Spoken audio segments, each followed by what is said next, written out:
Are you making excuses for your choices? Have you labeled yourself and that's where you're staying stuck? Or are you making choices that match the standard of the woman that you say you want to be? This is going to be a big one, ladies and gentlemen. Let's get into it.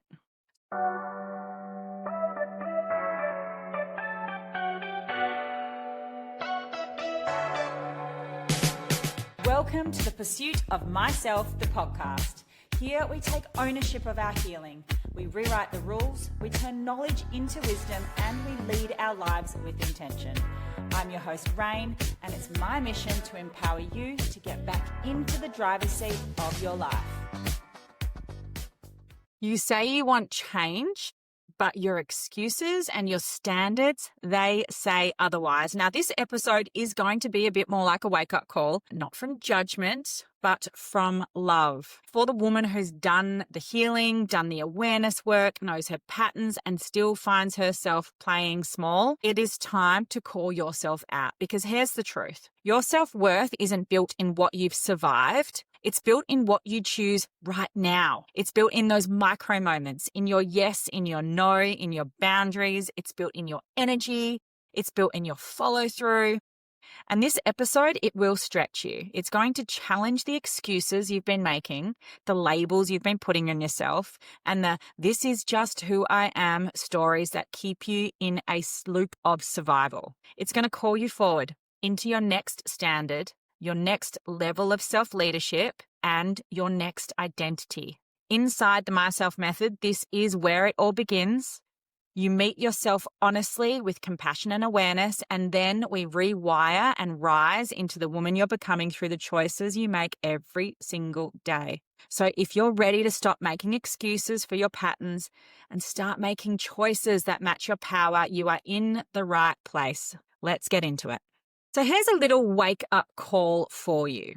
The choices that you are making right now, do you make excuses for making them, or are you making choices that actually match the standard of the woman that you say you want to be? So let's just pause and let this land for a minute. What are you currently doing? Because here's the thing, you don't actually rise to your goals. So we can sit here and make goals and set intentions, but you don't rise to them, you rise to your standards. And this is how we can take a really good look at the standards, at our life, at our reality, at the barometer we are setting for our current experience. Because your standards are being built in every single moment of your life by what you say yes to, what you tolerate, what you tell yourself you'll fix later, what you will and won't accept, where you say no.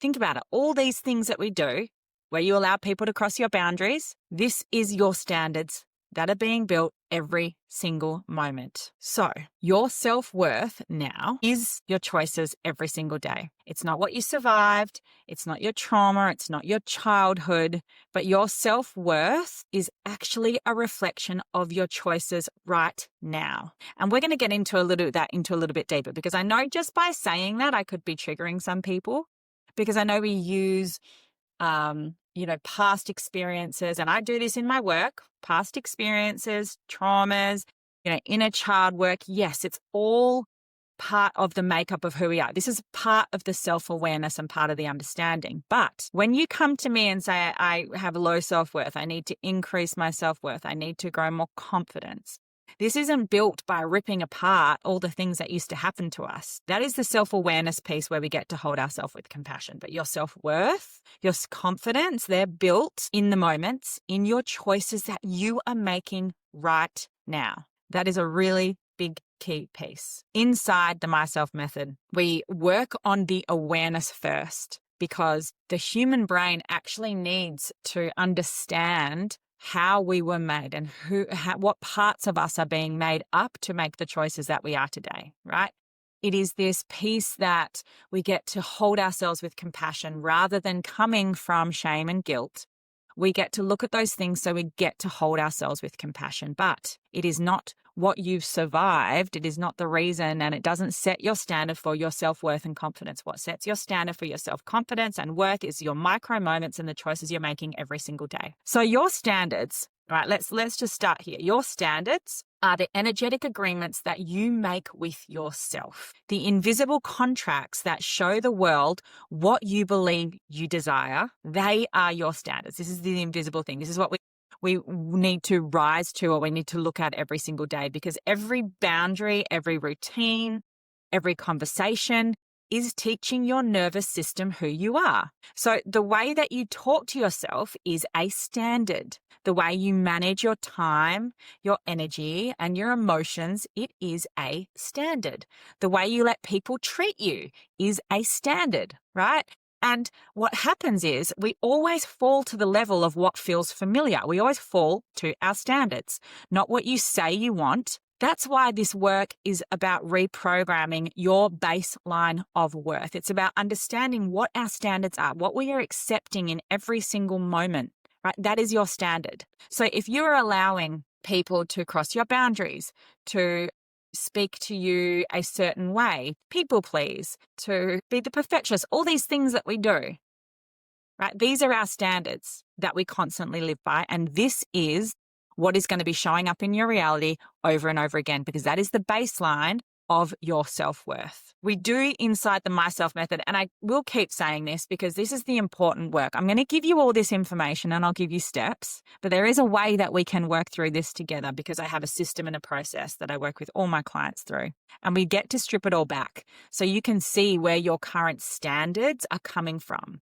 where you can see your survival patterns, the stories, the identity that's running your life on autopilot, because this awareness piece is so key to being able to lift into the higher self that you're calling in. So I want to call out now some stuff, and I know we touched on this last week because I've had a lot of messages from you guys about this, and this is the identity piece. The purpose is to call out the excuses disguised as personality. So the identity trap is when we use excuses and say, this is just who I am, who we identify as. Now, we love a label, don't we? We love it. We're like, I'm a people pleaser. I'm the strong one. I'm just bad with money. Think about anything that you can associate with yourself. I'm a perfectionist. I'm a overworker. I'm anxious. All these words that we say and that we identify with, right? But the truth is, we might identify them, but they're not your identity. They're actually survival strategies dressed up as personality traits. So I want you to challenge yourself. If you identify as, if you are a people pleaser, what's the standard that you live by? It's probably something like, everyone else first, everyone else is more important. I'm not happy unless you're happy. I get really uncomfortable when someone else is happy. I make sure everyone else is happy, right? That is the standard that you live by. Our brain will be having us convinced that that is a positive thing. That's a selfless act. But when we are abandoning ourselves and our standards, it's actually not. It's a trauma response. It's avoidance. And this is where we need to start calling ourselves out. If you identify as the strong one, your standard might be, I don't need support.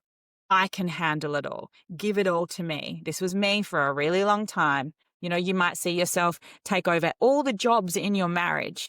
The finance, the cooking, the cleaning, everything. And you wonder why your husband is disconnected and not wanting to be involved in the family. This is just an example that I actually talked about with a client the other day. We are the feminist. We can do this. We can do it all. And then we sit back and we go, why is my man not connecting with me? Why does he not adore me? Why is he not praising me? And again, we're not going into blame or excuses, but this is what happens when we are the strong one. We identify as the strong one. Who wants to actually help the strong one? You don't need help. No one needs to say, do you need help?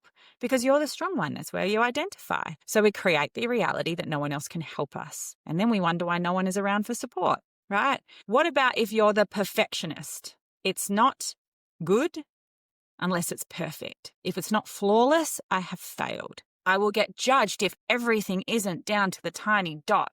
Perfect. I'm not going to put any work out. I'm just going to, avoid putting work out. I'm not going to do it until it's perfect, until the evidence is that it's perfect, till I've looked at it 50,000 times. That's another way that we identify. So, and we use these labels, we use them as permission slips to stay the same. They actually give us an excuse to keep abandoning ourselves while pretending it's just who we are. And if this who we are isn't in alignment with who we are becoming, if we are allowing who we are to be dictating our current reality, if we're allowing who we are to be in the driver's seat, how are we going to become what we're trying to call in? How are we going to heal from that? How are we going to look at it from a different lens? How are we going to help repair some bridges in our marriage? How are we going to allow someone to help us? How are we going to teach our nervous system that it's okay to make a spelling mistake? It doesn't have to be perfect. How are we going to tell our nervous system that it's okay if our child is upset by something? You can be there and not fix the problem. How are we going to tell our nervous system that it's a conflict is okay if I am holding my standards and boundaries because I am worth it?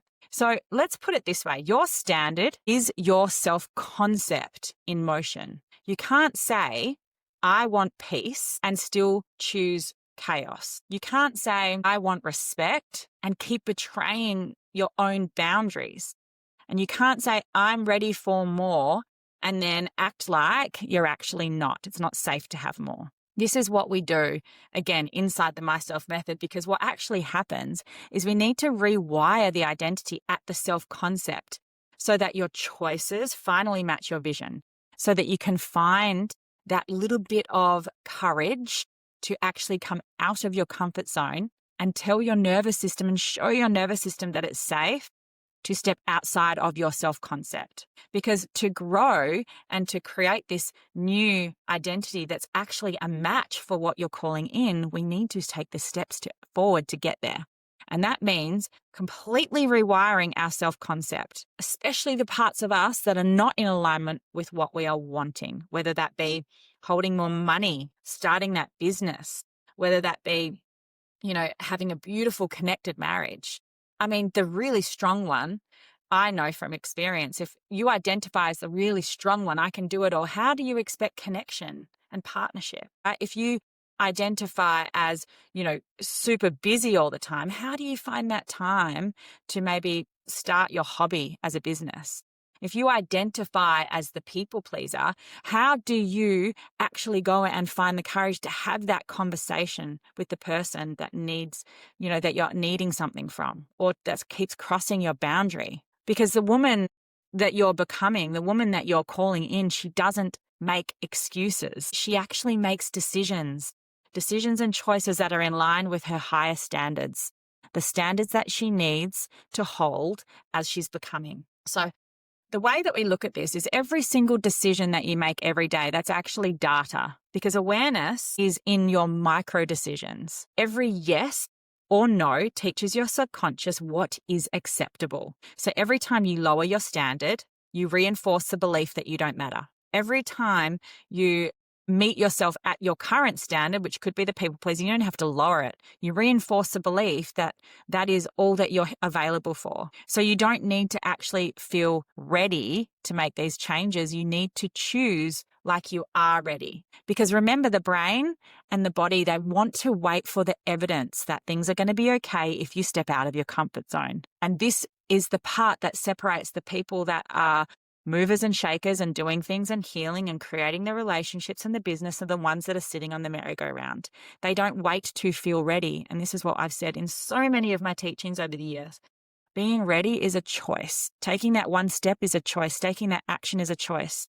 As we talked about last week, the nervous system, the fight, flight, freeze, or fawn. If you know and can identify what your fear pattern is, the moment you take a step outside of that, when you choose to take a step outside of that, you are raising your standards. You are showing your nervous system that you are ready. You're not waiting for the evidence. You're actually taking the action to do it. So what I want you to reflect on now is this standard, right? Your current standard, or how the standard shifts.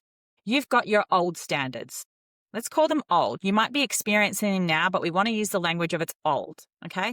People pleasing, overgiving, self-doubt, tolerating breadcrumbs in relationships, calling avoidance alignment. These are your old standards. What are your new standards? This is how we start raising them. What do you want them to be? Self-respect, discernment, truth, emotional responsibility. Your new standards might simply be of consistency. So this is how we go from survival to embodiment. The old you was surviving. Those identity pieces, your standards, were how you survived. But the new you is how we must lead. So we raise to the standard of how we're leading. We build the muscle over time that it is safe to actually raise to these standards. So holding your standard when it's uncomfortable, when it's inconvenient, when your nervous system wants to run back to the old self, this is how we build the muscle, because that is where self-trust is built, not in the evidence, but in the actual follow through.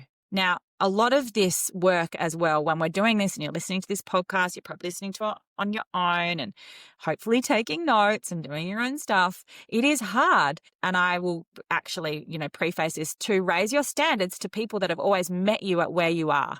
If you've been with people 5, 10, 15, 20, 30 years, friends, family, lovers, and you start raising your standards, they're like, whoa, what the fuck is going on? It is uncomfortable. And this is why it's hard to do this stuff alone. And this is why some people put a little foot out the door and then bring it back. Because what if they don't like me then? It's a whole new concept, self-concept of, okay, I'm safe here because I'm a people pleaser and I'm a perfectionist. I'm safe here because I hate conflict, so that person never has to conflict with me. Even if I'm abandoning myself, even if I don't like what they say, even if I'm saying yes when I mean no, I feel safe. What if I was actually start to not abandoning myself and raise my standards? What are they going to say then? Are they going to like me? Are they going to abandon me? Am I going to feel like I belong to the group? When your self-concept has built in survival and it is being trained around belonging to the reality that you're living in, raising your standards is hard.